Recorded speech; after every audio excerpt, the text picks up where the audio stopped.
Hi, everybody, and welcome to another outstanding edition of the SoCal Prep Report. I'm Rich Estrella, along with Bob Gibson. And Bob, that was the worst kick I've ever seen. You're talking about putting that ball into that lens at the start of the show. That thing just dribbled off the thing like a little putt on a golf tee. We're in a studio. I can't be kicking that thing. Sure you can. Yards, you know? Absolutely. Well, we got to do something to get it crazy here. Hey, welcome to this week's edition. A lot of stuff going on. It's the CIF Southern section and the LA City section football. We're at the midway point now for a lot of people. And, man, let's just get into the scoreboard because there's a lot to talk about. All kinds of stuff going on in and around high school football. So let's take a look at the scoreboard. We'll see Edison and San Clemente mixing it up again. Bob, everybody's been waiting for this game since last year. These were two teams that met in the state playoffs. And Edison's inching closer to San Clemente. Yeah, it's true. San Clemente's on a 12-game winning streak now, dating back to last year. And Brendan Costello, I mean, really the story here, first year at San Clemente, steps right in and gets the job done. 142 yards passing. Austin Whitsitt had 142 yards rushing. And San Clemente just keeps right on rolling. I mean, this is a team with a lot of confidence right now. You take out a good team like Edison. I know we've talked about Edison, first-year head coach, coming in, but the program really hasn't suffered at all from this. This is just a very good matchup in Orange County, and San Clemente comes away with the victory. We got to start talking about San Clemente now as one of the top 4 or 5 teams, I think, in all of Southern California. I really do. I don't know about 4 or 5, maybe 6, Bob. I don't know. They're up pretty there. Good. I think the kids at San Clemente are going to say, hey, let us have a crack at somebody in the Trinity. Let us have a crack at one of these top teams up there because they're confident right now. They feel like they can compete with anybody right now. I don't know if they can, but they feel like they can, I'm sure. Don't forget, Edison's got a first-year head coach, too. So, these guys are inching, like I say, inching. It was a 4-point game last year in the state playoffs, 39-35. This year, 23-20. Not Close. much separates the two. You would have expected this game to be close. That's the kind of final score. I would have said, hey, this is going to end up somewhere in that 3 to 5 point range between these two teams because they're so close. Big win for San Clemente. I think that really propels them into the South Coast League now, where it's going to get tough. Don't forget, Mission Viejo also resides over there, so a lot of stuff can happen in that South Coast League. All right, let's continue on. Look at the scoreboard. We're going to see two teams that were in the state playoffs last year. Small schools, but they were still in the playoffs. These two schools are about 6 miles apart. St. Anthony taking on Valley Christian. Of course, we have Mario Morales at St. Anthony. Last year they went into the state playoffs, lost by 1 point on a play that actually shouldn't have. They actually should have won that game. Had a wide receiver go out of bounds, come back in, catch a touchdown, and they let it stand. So St. Anthony lost in the finals. And then Valley Christian, of course, lost in the Southern Regionals. Woody Grayson's been there a while, done an outstanding job at Valley Christian. It was good to see these two teams go at it because, again, it's early on. It's not league, and these are state contenders. So it's good to see them trying to, ferret out good teams instead of trying to beat up on some of the also-rans. Well, your schedule. People love to call it, lower division football. Hey, throw that terminology out. This is good football. These are two teams that are going to fight again to go deep into the playoffs. And those are the kind of teams you like to watch, no matter what the division is. You want to see good football, and you want to see those teams that are going to play well into November and December. Well, we'll see again what happens. St. Anthony lost a lot last year. They lost a lot coming off their state finals team. So we'll see what happens as far as Valley Christian goes. They're just steady, man. Those guys just keep grinding, and they'll get better. We'll see what happens. Maybe they'll both be back in the state again. We'll see. That would be fun to see. All right, let's take a look at further on. We have some highlights of this game. John Glenn versus Norwalk.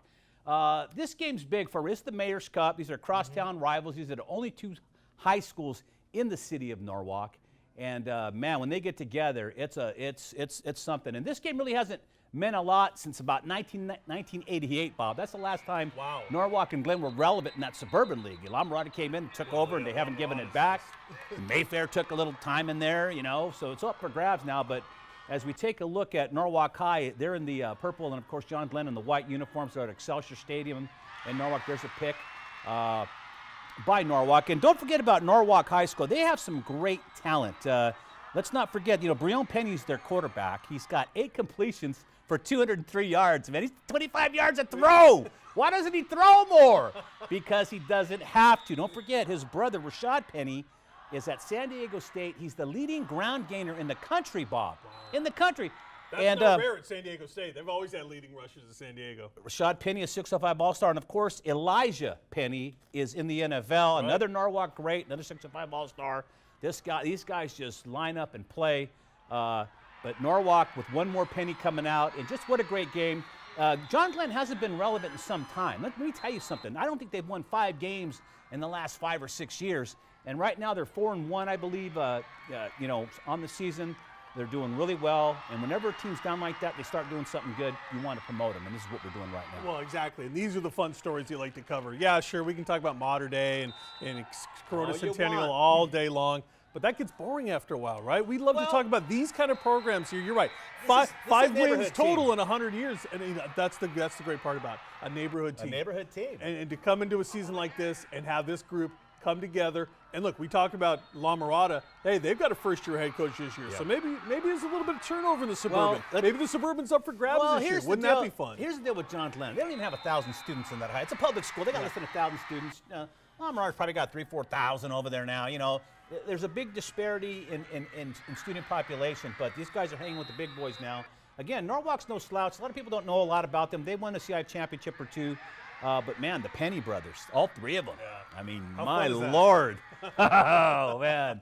That is their fun. parents must be quick to have to chase them down, when they act up, Imagine having 3 football players in the same house. What's that grocery bill look like, right? Yeah. No. What did that grocery bill look like? All right, let's go to the Michigan League now. Let's look at Bishop Amat and Loyola mixed it up. And Amat played a pretty tough schedule in the preseason, lost every game, got beat up really bad. And I figured they would get Loyola. Loyola is just playing on the fringe. They're not really dominating anybody. There's just no joy in Mudville. These are 2 teams that I do not expect to see in the playoffs, Bob. I just don't. Well, we both agreed on this one last week that Amat would probably come away with the win in this, just based on their non-league schedule. I mean, they had Mater Day on the non-league. I mean, that's the kind of competition they were playing, getting a little beat up. They should play them, though. I agree 100%. La Mirada plays Mater Day. Bishop Amat is a legendary program, and they should be at that level. 7-3, I mean, that's kind of old school football there. 5 yards in a cloud of dust, kind of football there. 7-3. I don't know if it says more about Amat or if it says more about the state of Loyola's program. Yeah, but I don't know. I think you're right. Two teams looking for identities maybe, and a little iffy on the postseason maybe for both those schools right now. We'll see what happens, man. Since Grady left Loyola, he was there for like 100 years, and then he left, and they've been struggling ever since. I know Mike Christensen, the Lakewood coach, went over there for a while, couldn't find that success they've had. I don't know what's going on. Loyola's, have you ever been by their campus? Beautiful campus. Small campus, beautiful campus. But very nice campus. Yeah, Loyola's good in everything, right? There's one of those schools that are good in a lot of different sports, but maybe a little bit of turnover there in that football program right now. All right, continue on with the scoreboard. Look at a few more scores. We got Chaminade and Serra. I don't know, man. We're going to talk about this a little bit in a few minutes when we take a look at the national picture, but Chaminade gets by Serra 37-32. And this is why I told you, Bob, when the national rankings came out and Chaminade was in that top 10, I had to question it. This is why I question it. Serra's 2-3. Right. I mean, really? But Serra went without their starting quarterback, Blake McKibben. Right? So their starting quarterback is down for the game, doesn't start. They got a sophomore kid in there, Doug Brumfield. He steps in. He actually does the job for Serra. They stick right in this thing, but that's the Serra program talking right there. That's that great program that they've had over there for many years. All the great athletes that have come through Serra High School. But this might be Chaminade's year. Maybe this is their Cinderella year. Nationally ranked Chaminade. I mean, I don't know how that happens, to be honest with you, but there's a reason why Chaminade is nationally ranked. And that's one of the reasons, right? Look, a big win over a very good Serra somebody program. In that ranking group is a Chaminade alum, all right? Somebody in this, that's how they got in there, man. Because I'm telling you, they've already got a loss to Bosco, and it wasn't pretty. But it wasn't too bad, but it wasn't pretty. And then again, struggling against a Serra team that's unranked. Serra traditionally is a good team in the Southern section, but not this year. Well, and they're getting it done on the ground, Chaminade. Andrew Van Buren, 310 yards rushing, 5 touchdowns. Is that all? I had him at 312 yards. Well, depends what article you're reading, man. Would you take a couple of yards off his number? Yeah, how dare you? If it was fantasy football for high schools, people would be trying to strangle you right now, my friend. 310 and 5 touchdowns, or 312, whatever it ended up being, but a 300-yard rushing game, 5 scores on the ground. If you can chew up that kind of clock like that in a game and keep that Serra offense off the field, you've done your job. Okay, let's look at the next game because I was tired just reading about this game, much less seeing some of the highlights. Basketball. I was burned out watching this, watching the highlights of this game. But You have Calabasas and Valencia, 65-63 game. Jason Casey of Calabasas was 29 of 54 for 558 yards. He also had 8 touchdowns. You sure that wasn't preseason basketball right there? No, that wasn't. That's I not a know, you're going to basketball see score, scores like that in basketball. That's a basketball score on a football field. 65-63. Bob, How in the world? This game was 30-28 at halftime. They figured it'd be close and probably low scoring, but it was anything but. Low score? Yeah. And they scored 35 points in the fourth quarter. Everybody was in the 2-minute offense to start the fourth quarter, and they ran 2-minute offenses the whole time. That's the only way to describe it. Everybody was freaking out. It's like a centennial game, right? Yep. You know, push the gas pedal down and go. Moises Hayes for Valencia led their offensive group with 217 yards on a mere 17 carries, Bob. Jeez. That's what I used to do. Oh, did you? Exactly. Back in my playing day, I was that good, my brother. All right, let's take a look at the CIF Centered Section top 10. Have a look and see how the favorites are. And, of course, we did not let Bob get near this. All right, so, Bob, Mater Dei, St. John Bosco, Orange Lutheran, J. Sarah, and Servite, and Santa Margarita did not play. All those guys are in one league. Right. All the Trinity had the week off, so not much change here. You're right, because if I had my way, I'd have moved up Mission Viejo at least a spot in this. And how is Chaminade at 7? They're nationally ranked, but we've only got them 7th in the dude, I don't know how that happened, Bob. Here. This is your deal right here. Cucamonga, J. Sarah, I don't know. It doesn't even matter. It's all fodder right now. It's going to met itself out. This will work itself out because all these Trinity teams are going to play each other. And so there's going to be a little bit of movement here. Expect to see Mission Viejo move up a little bit. Expect to see Chaminade move up. I think Cucamonga will also move up a little bit. Listen, once the Trinity League, they're going to start beating each other up this week, Bob. Armageddon starts this week for all these guys. One thing that will not change is that top spot, though. Mater Dei will run. That's my prediction. Mater Dei will run the table in the Trinity. It'll be unprecedented because of the level of competition this year. But I think this is that Mater Dei team that will run the table. I don't see anybody who can even touch them. Well, we'll see. So, I mean, after the way they went through Gorman, I'm not going to dispute that, man. Nobody's went through Gorman in California like that. Nobody's went through Gorman like that, period. Everybody's got a weakness. I don't find one in Mater Dei. I'll see. I'm calling the game this weekend on Friday night, Mater Dei and Santa Margarita. That's all I'm going to say, okay? I'm going to take a page out of Billy the G's book and say the snack bar was weak, man. Billy. Yeah. All right, let's take a look at the city section action. Let's go to Randy Rosenblum and see what Randy has this week in the LA city section report. We're out at Eagle Rock High School today for our city section report. Why? The Eagles are performing admirably in high school football, improving last weekend to 4-1 with a victory, 35-17 over South Pasadena. It was defense that was the hallmark for Eagle Rock in this victory. 4 consecutive possessions where they picked off the football to begin the second half. And this makes the Eagles really the favorite in the Northern League. Every year, Andy Moran and Greg Pierce, the co-coaches, do a fabulous job. Hey, how about Yo Adrian, as in Adrian Beeks of Grant High School. The Lancers put up 60 against Verdugo Hills, 60-40. Fabulous game. 100 points scored in this one. And Beeks, the quarterback of the Lancers, accounts for 7 touchdowns. He throws for 3, runs for 3 more, and he brought a kickoff back 98 yards for a touchdown. The Lancers are a good football team. Another interesting game was Culver City getting by Dorsey 30-27. The Dons were down on this one big. They rallied to tie it late, 27-27, and a couple touchdown throws from Isaiah Smalls, the quarterback. But Culver City, give them credit, they kicked the field goal at the end of the contest to prevail 30-27. Santee is now the top-ranked team in Division III after beating a very good Taurus team 35-9. Santee can really run the football. They average over 400 yards a game on the ground. But you got to look at this and be honest. Taurus was handicapped. Their outstanding running back, Tyquan Gilmore, missed the game because of a targeting infraction from the week before in a win over Sotomayor. Also, the starting quarterback was out with an injury, and the top receiver was out with an injury. Taurus will be back, but for now, Santee is undefeated and #1 in D3. How about some of the critical games this week in the city section? Got to start with Carson at Narbonne. Narbonne the favorite here. Carson has improved, but Narbonne has fallen on a little bit of hard times defensively the last couple weeks against Corona Centennial and St. Louis in Honolulu, and that's understandable. Those are very good football teams. Did you ever think that the Gauchos would allow over 50 in 2 consecutive games? Well, it's happened. Now they get Carson in the Marine League, but the Gauchos have been the dominant team in this league for many, many years. Another Cree game we want to talk about is Grant going to Arleta in the East Valley League. Grant will be the favorite. Arleta, though, has run the football effectively. They rushed for over 400 yards last week in their win over Pauley. If Arleta has any chance against the Lancers, who have won 15 out of the last 16 regular season games, they're going to have to pass the ball a little bit more effectively.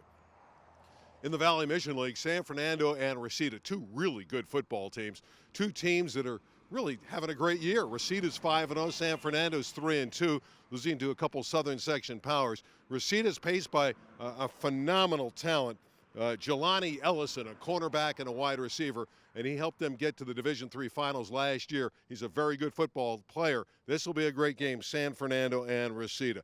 Birmingham at Taft, always a rivalry game. It's the homecoming game for Taft.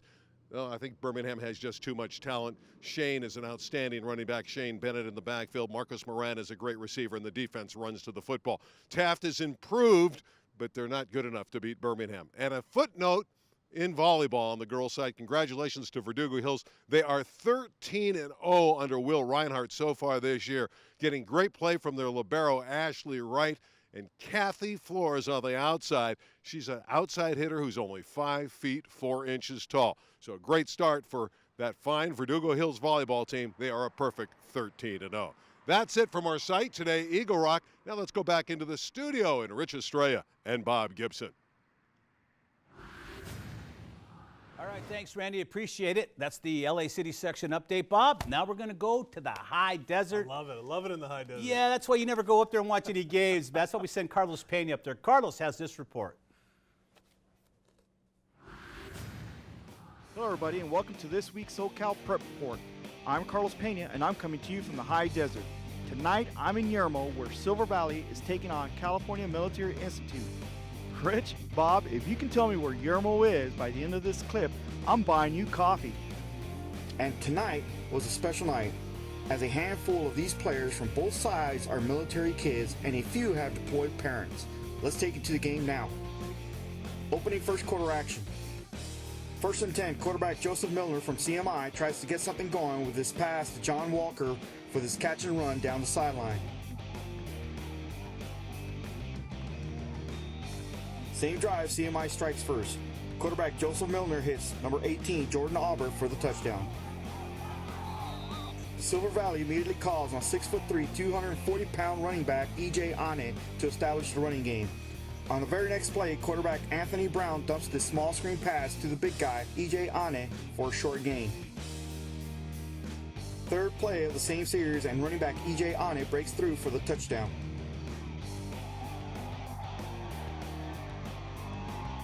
Heading into the second quarter, 3rd and 10, Trojan ball, and once again the big guy E.J. Ane takes his ball for a 73-yard run down the sideline. Silver Valley wasted no time as quarterback Anthony Brown ran the ball in for the touchdown, ending the first half.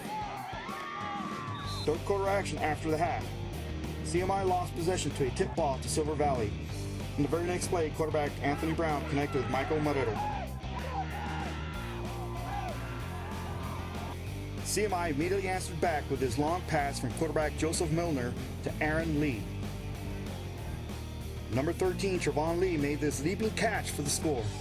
20-13 Trojans at the end of the third quarter, and here's where the things pick up. Fourth quarter action. Trojans began to let things slip through their hands as CMI Trevon Lee stayed focused for the catch and score. CMI quarterback Joseph Miner found number 9 Aaron Lee at the back of the end zone, taking the lead 21-20. Silver Valley's big guy E.J. Ane rallied his team with his carry.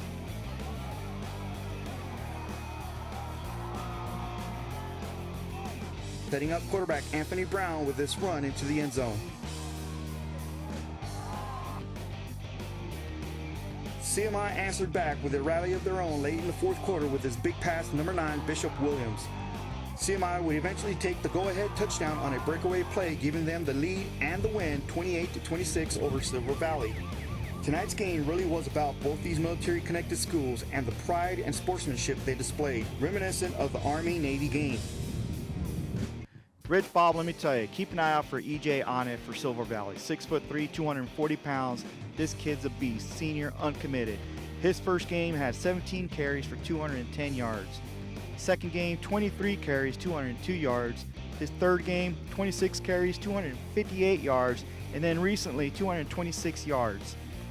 So far this season alone, he's got 896 yards, 4 games only, 9 TDs, an average of 9.7 yards a carry.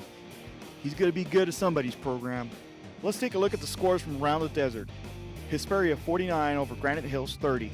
Arrowhead Christian 44 over Excelsior 14. And Chaffee over Barstow 28-22. All right, thank you, Carlos. And you know, Bob, he owes us a pitcher of coffee, man. We know where Yermo is. Who doesn't know where Yermo? We've been everywhere. There a million times, right? Oh man, Prep Sports Night Live was brutal. All right, let's continue on. By the way, thanks, Carlos. Really appreciate the report.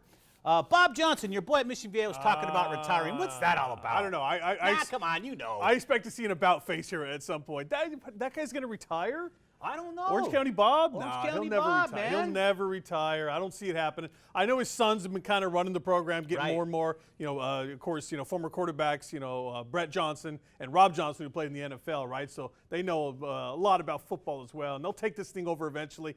I don't know if he's quite ready yet. He announced it, but I'll believe it when I see it, or I don't see it. Bob Johnson on the sidelines at Mission Viejo. Well, I would think Bob Johnson would have announced at the start of the season so we can get that world tour going. People can give him stuff, give him, gifts as he's on his way out.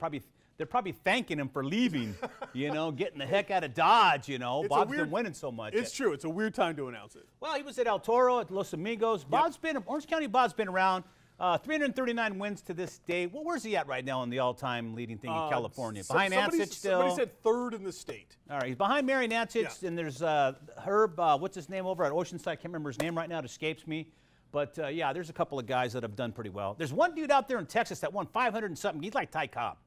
He must have coached 50 years. Well, he's like 89. He's still coaching. He's like Paul Briggs up in Bakersfield. Remember Paul Briggs? Yeah, he coached remember for him. like 47 years up in Bakersfield. That's right. Crazy. Anyways, we'll probably have to either drag Johnson in here or go down and talk to him. Probably have you go and talk to Orange County Bob. He's your boy. You know that Orange County Bob. I'll get him. You're Bob too. That's why he'll talk to you. That's right, Bob's. Bob's never really, Johnson's never really liked the media that much. No, that's true. All right, now we have a story out of Tippecanoe, Indiana. That's right, Tippecanoe. Have you been there? I've never been there. That's one place I haven't been. But head football coach Stephen Moriarty, that is, this dude got suspended indefinitely. Now, Bob, all he did was throw a case of water or two against the wall. Yeah. Too bad it bounced off and hit one of his players, I guess, in the head, right? Out. Knocked the poor kid Had out. to have knocked him out, Bob. That's the only thing.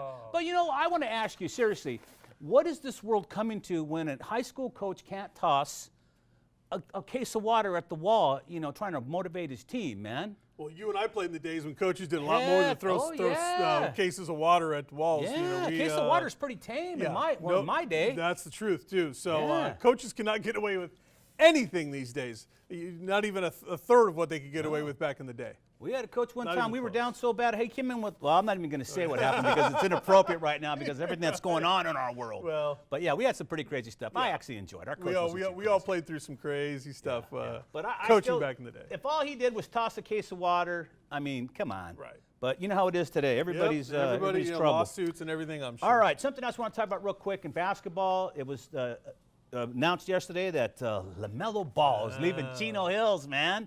I mean, are you kidding me? I mean, all the Nike, Adidas, all these shoe companies have invited Chino Hills to be the marquee attraction in their tournament. And without this kid, there is no marquee attraction. Right. It's done. Apparently, LeVar Ball said, hey, put some of these kids on your team. And the coach said, nope, not going to do it. And the principal said, nope, we're not doing it. And so he said, all right, I'm going to pull my kid out and I'll homeschool him. And in 2 years, he'll go to UCLA. I don't understand. LeVar is already not getting along with Dennis Lattimore. Dennis Lattimore is the new head coach at Chino Hills. He hasn't even coached a game in the regular season yet. And LeVar's already at odds with this guy. It makes me wonder. Now, Lattimore's got a pedigree. He went to Notre Dame. He went to Loyola Marymount, got his master's. He's educated. He's an athlete. He knows what he's doing. I don't understand why LeVar didn't give him a chance, but I'm not going to jump on his case like everybody else because, he has a right to do what he sees fit by his kid. Well, 3 coaches in 3 years at Chino Hills. I don't know if that has anything to do with the Ball family or not, but Of course it does. Are you kidding me? Seriously? Steve Bake left to go to Fairfax a couple of years ago, so that's a pretty good job. Chino to go to Fairfax? There's Well- more money at Chino Hills than there is at Fairfax High. But you bring up a good point. There's nobody named LeVar Ball at Fairfax. Oh, and I also forgot the shoe companies. That's right. The trickle-down theory's coming. You can make some money in basketball if you're a coach. Can you? Dude, this thing's going to blow. You know this thing's going to blow up. Yeah. You know it. Big time. All Big right, real time. quick, let's The take a powder look. Let's keg. take a look at the national picture, the top 10. You got Mater Dei at top, followed by IMG Academy, St. Thomas, followed by Bosco, Corona Centennial. Corona was off last week as well. They're part of that Trinity League. Yeah, right. They might as well be. At They this may as point. well. Yeah, American Heritage of Florida, Grayson, Georgia, Bingham, Utah, Utah, yep. Gorman fighting their way back into the top 10. Of course, Allen, Texas.